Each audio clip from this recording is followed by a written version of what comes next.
Hello everyone and welcome back to Chaos Creations. Today, it's about midnight here in Perth, Western Australia. It's going to be a little bit of a different video. It's to do with 3D printing with warhammer, and 3D printing in general, and isopropyl alcohol. I'll start with the ISO first because you'll understand shortly. So I have a lot of paintbrushes, as you can tell over there. And I've also got other paintbrushes over there that are brand spanking new. They're the ones that I use at the moment. Now, like all paintbrushes, after wear and tear and so forth, after a year, 2 years, they start to get a little bit worse for wear. Now, there are soaps out there and so forth and such, but, I still try to use a brush as much as humanly possible till it's at the very, very end of its life, and only then throw it away. Even if it's all hard and crusty, I can still stipple with it and so forth. But I've been using a lot of these brushes recently, and these are from my local hardware store, and they're like $2 each, cheap as chips. But for what they are, they're pretty good. They last easily 2 or 3 months for $2. I'm not going to argue, and they're great for dry brushing. But I've also got some other ones here, some of the older Games Workshop brushes. That's a dry brushing brush, and one of their older ones. You can tell how old that thing is. I think it's when they first brought out the synthetics, I think it was, and a few others. Now, all these things have one thing in common. They are, for the most part, pretty solid. They really don't move anywhere. I think this is the most movable one. And even then, that's only like the very tip. Now, I have tried detergents. I have tried my usual technique, which is vinegar and hot water and so forth, and still nothing's happening. So I heard about somebody that said, look, what we need to do is get some isopropyl alcohol, 70% or better, and pop it in there for a couple of minutes, and don't swirl it around, just let the ISO sink in and dissolve everything, and then take it out and just use a cloth to clean it down. So I thought, while we do this video, we will put these in there with a bit of ISO and see how we do. So just bear with me a second. I have to do this rather carefully because I've got freshly painted models and so forth. So it's just got a little bit of water in there, but I don't think that's going to make much difference, to be honest with you. And we're just going to put a little bit of ISO in there. Okay, so now we're just going to pour, I would say, about 2 centimeters, if that. Now, the reason why I'm putting 2 centimeters in is because the brushes will absorb some of that ISO. That's just going to happen. So let's just see how we do that. Now, ISO does have a little bit of a smell to it, not a lot, but there is a little bit of a pong. And this stuff is 99% pure. So there we go. We can see the brushes are in there and they're covered. That's all I really want. And apparently you just leave them in there for a short while, and we'll just leave them there and we'll see how they go at the end of this video. So I want to go through the process of 3D printing with you and just tell you a few things. So at the very start, I've been 3D printing for well over 10 years, 12-ish years, I would say would be a comfortable number. I really can't tell off the top of my head. I started with a huge thing called Blossom, which is the most stunning printer you'll ever see in your entire life, or never see in your entire life. It's bigger than my fridge. It's absolutely massive. Problems with it and so forth, and I went to the CR10s, and then I wanted to get into resin printing, and I got what's called a frozen transform, which is a huge plate, massive plate, really big. And I was pouring in resin, and I had it in the dining room. And it's a weird, oddly shaped house where, the dining room was like an add-on to an add-on to an add-on. So it was in there, and this was early days of resin printing. And I used to say, look, the frozen Facebook page, is this stuff toxic? No, they would say, not toxic at all. It's perfectly safe, perfectly fine. You can breathe it in. And people were setting them up in their bedrooms, in their lounge rooms, and, in their kids' nurseries and so forth, all sorts of horrible stuff. And it wasn't until about a year and a half later they said, yeah, look, it is actually quite toxic. And they put a big warning up on their webpage and so forth. This is why I'm always short of breath. it is getting better, slowly but surely, but I only work now with PLA, and PLA is a type of plastic which is partly cornstarch. It does degrade over time, but we're talking like 200-300 years, and it'll just decay like that. It won't stay around permanently, but it's it's going to stay around for 2 or 3 lifetimes, which is pretty good and fine with me. It's a bit biodegradable, good for the earth in some respects, long term. So yeah, now with PLA, you are confined by the 3D printer itself. So there are some things that resin printing will do far, far better than me. So like that horse that I printed out. Now that was a rush job, all right? So it was, pretty hardcore quick. Now if I did that on resin printer, that would come out absolutely perfect and flawless, not a problem. But like I said, I don't use resin printers anymore. So you can see my undead here in the background. Now their shields I've all 3D printed, which is that right there. Now hopefully I'll get in focus. Got in focus? No? Okay, maybe we'll put the big light on again. So there we go. So that's 3D printed by me. And it's nice. It's double the size of a shield, if you remember rightly. I should have some shields here. Yeah, here we are. So there's a normal shield, and that's mine. So it's bigger. It's about 50% bigger. So I decided, well, all right, how about if I get some other shields? And what I did was I did some other shields. Now I did some like this, which is like a cobra. I've done some like scorpions, like the Scorpion King from the Mummy movies, and other, Eyes of Horus and so forth. But once again, they're still just too big. So once again, I shrunk them down, and now we have the end result, which are these ones here, which is still pretty good for PLA. You can see the eyelids at the top there. That's how good it is. And that is the same size as a proper shield. So I'm within the proper realms of shield. So this group here, and I'll do a couple more like this because I like the big hard ones. And these are all test ones for the moment. These were the old white kits. So they were, not to be rude, they were starting to get a bit crumbly in parts. I had, limbs just like literally turning to dust as I was cutting them off the sprue. Anyway, so I've got a serpent one there. What else do we have here? The Eye of Horus. And let us not forget the Scorpion King. And they're all quite nice, detailed and so forth. And I got a few other ones, just to try stuff out, because you never know unless, of course, you give it a go. So, they're nice little designs. Where's another nice one? Oh, I did a different Scorpion King here.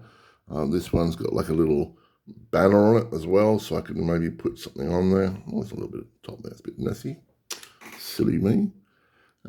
Yeah, and also there's another one. It's another one with little tentacles at the bottom, So that's essentially what I've done. And now what I'll do is can print out how I want. Now, once again, if I did this in resin, it would come out perfectly fine, beautiful, crisp, or clear, and so forth. But like I said, these ones here are 3D printed on a PLA printer. Can you really tell that's PLA printed? I guess you can. But, on a battlefield, are you really going to notice? Are you really going to care? It all looks nice and pretty. It all looks fun. So what I'll do now is I'm going to print out like 30 of the Scorpion Kings, and I'm going to do like another 30 of the serpents, and that way I can have different rank and file. So they're all going to be like skeletons with one-handed weapons and so forth and a shield, but that can be, my Scorpion crew. The Scorpion crew has that banner, which has this musician that does that. Which one's that? Also, that's a Cobra Commander group that has this and so forth. And I'll be able to tell a bit more and so forth. The other interesting thing is that the snake ones here, if it goes back in focus, also has a little tail at the back, which is interesting. Now, I didn't make these files. These files come from CGT Trader, and they cost me, I think, $3 American for like 30 different types, and I've just chosen the ones that I like the look of the most, and they're the ones that I printed out. Now, before I forget, I would like to talk to you about the age-old question that everyone keeps going on about for many, many years. Is 3D printing better than Games Workshop? Now, I would like to think the fact that I have some sort of knowledge of this. I have been 3D printing for over a decade. I ran a 3D printing shop, and I've done resin printing, PLA printing. I would have gotten into metal printing, but it's just too expensive. I would honestly say the answer is it depends on what you're talking about, really. Resin printing, I mean, you look at some people, there are some files out there that I've seen that are absolutely stunning. 8K, amazing, amazing stuff. It is really mind-blowingly beautiful. But that said, the stuff that I'm seeing from GW for the last, I don't know, year, 2 years, they've really upped their game. Now, don't get me wrong, they are limited in some respects because it's either going to be 40K or fantasy, and it's got to be in a very grimdark way, and a very grimdark way as well. So they are bound. But I saw some beautiful Aztec Space Marines that somebody had done, and the detail on them was phenomenal, amazing. But that said, it's resin, whereas GW are doing it in plastic. The one thing I do like about GW models more than resin printing is the durability. These things are tough. I mean, those white skeletons over there,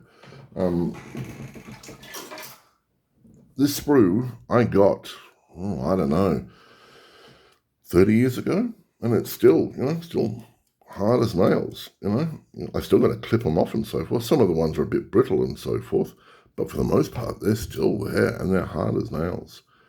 Resin printing, yes, it is hard as nails, but things like this where it gets a bit thin can be a bit fragile. Now, that's true. You can also get stuff called tough stuff, which toughens up the resin, but it's problematic. And also the fact is that it is quite toxic, and it isn't just like take it off the printer and away you go. You've got to cure it. You've got to put the ISO on it to wash all the stuff off. And then you've got to cure it under an ultraviolet light, and make sure you ultraviolet light it really well, otherwise it can have problems. And then after that, usually what I used to do is get a toothbrush and scrub everything down once again. And this involves me wearing a very powerful oxygen mask and a pair of thick gloves and a toothbrush and so forth in 45-degree heat in the middle of summer. So I think money-wise, yes, it is a lot cheaper to 3D print. But when you add it all up, unless, of course, you're doing insane amounts of printing, I'd rather, now, please remember, I'm in Australia, all right? So we get the shaft when it comes to prices from GW. I still think it's better to buy the models than 3D print. And I'm not being mean. I think you can do hybrids like I'm doing now with the shields and so forth. Yeah, buy the models and just, add bits to it, make it better, kit bash it, have fun, enjoy. Not a problem. But for bang for buck, 3D printing, I think resin printing is far too messy and dangerous for me personally. And I think for most people, I mean, I hear lots of people saying, oh, mate, if only I could afford a resin printer. And then I say to them, oh, you need the ultraviolet light, you'll need these gloves that you'll need to get regularly, a mask, this. And they're like, whoa, what? I said, yeah, it's not just a simple printer like, pop it on, plug it in, away you go. So anyone out there who's thinking about getting a resin printer, I would say yes, still get a resin printer, but use it to modify your models for the most part. I mean, don't get me wrong, if you see an amazing, let's say, for example, I saw an amazing Tomb King's General, something that was just mind-blowing, sure, go for it, not a problem.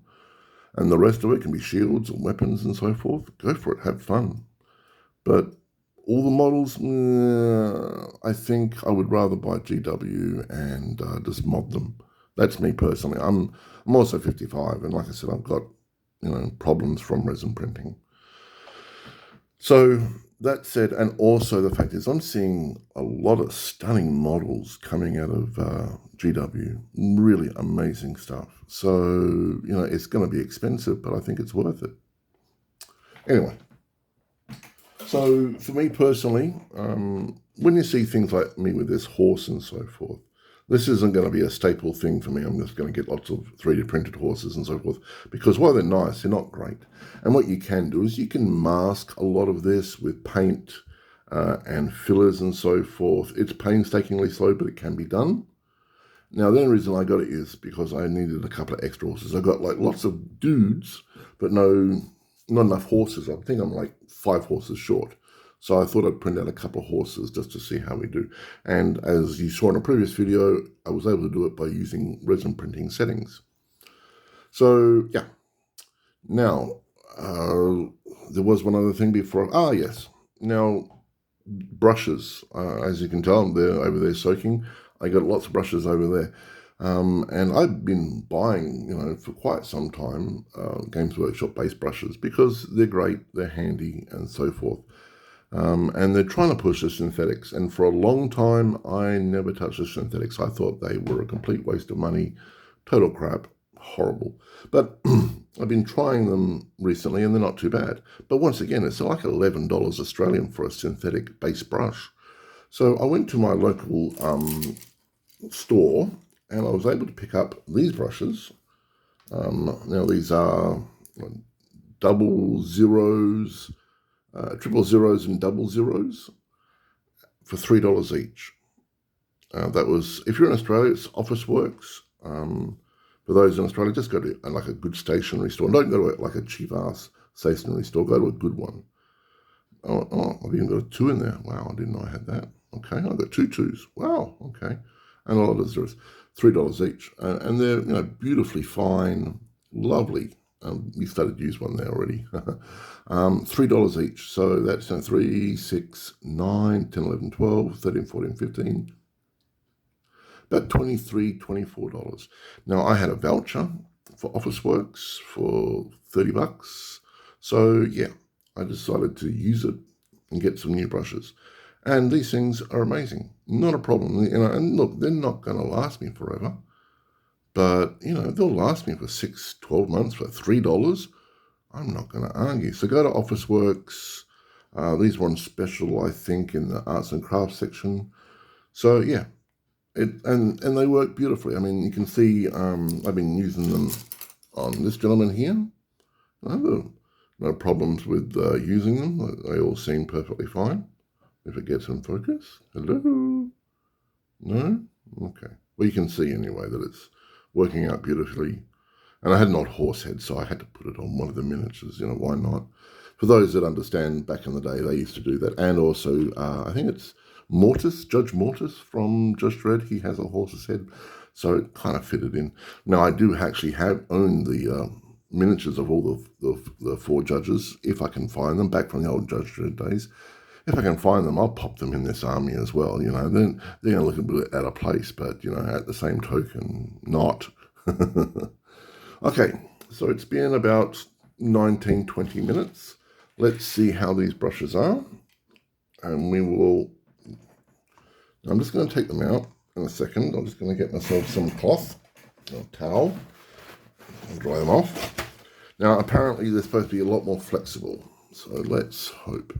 Now, the liquid itself is not that dark. It's, you know, it's okay, but it's not too bad. So I'm just going to pop them down here and give them a bit of a dry off. What I'm looking for from them is more flexibility. Okay. So let's put that cup somewhere safe so I don't knock it over onto miniatures.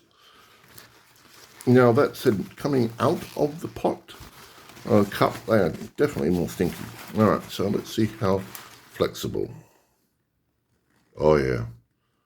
Oh, my God. Yeah, that's so much better.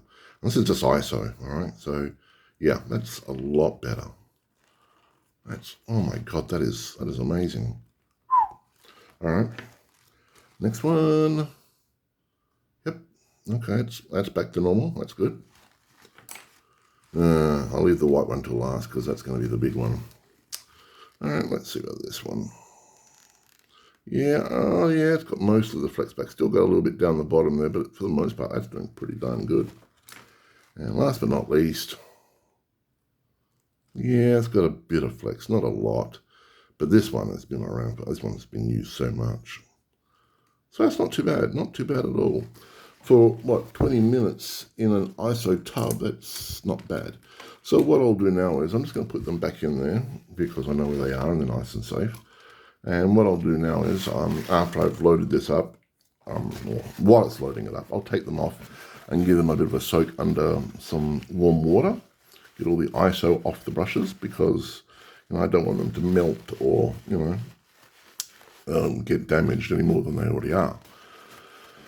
Anyway, as for Tomb King stuff, I've been told, if you've seen the photo bumming around on the internet of the scarabs and the sand and so forth, saying 3 more days and so forth, rumor has the fact that they're going to show everything, and I mean everything. They're going to show you the box set, they're going to show you Tomb Kings galore. Now that said, it's about the right time. It really is about the right time for it. Maybe a little bit early, but I mean, I would have expected that like Boxing Day. That would have been the Boxing Day, hello, look at this. But, you know, they have been moving stuff ahead a lot lately, so maybe it is. I don't know. And as for Legions Imperialis, everyone has seen the fact that it's coming out for pre-order this Saturday. And, you know, there's a lot happening on the community webpage for it. Knock yourselves out, have fun. I'm, at the moment, going to concentrate on Tomb Kings and go from there. And if after 6 months it's still going strong, then I'll pick it up and play it, not a problem. Everyone have a great day. It's about 12:30 now, I think. And I'm going to go clean those brushes out and load this up and go to sleep. Everyone have a great day. Chaos signing off. Bye-bye.